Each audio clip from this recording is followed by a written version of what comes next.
አላህ የተዘጋን የተረሳን ውብ ስብዕና መግለጥ ሲፈልግ የሐሲድ ምላስ ይልክበታል። ያ ሰው ስለሱ ያወራል፣ የሱ ስም ያጠፋል፣ የዛን ስብዕና የበለጠ ይገልጠዋል። ነቢዩና መሐመድ ሰለላሁ ዐለይሂ ወሰለም ለዓመታት ጥሪያቸውን ይዘው ከተነሱ በኋላ ስብዕናቸውን ለማደብዘዝ ዓመታት ተሞክረዋል። ይዘውት የመጡትን ሃይማኖት እስልምናን ለመውጋት ረጅም ርቀት ተሄዷል።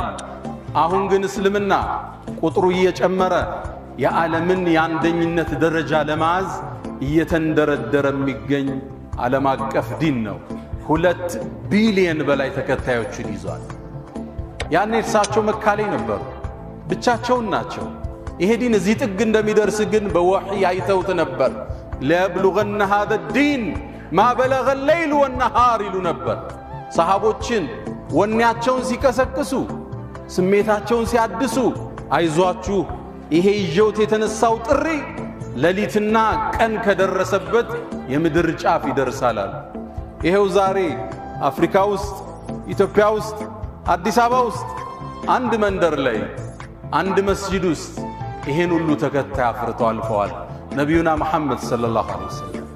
አላህ የተሟላ ስብዕና የሰጣቸው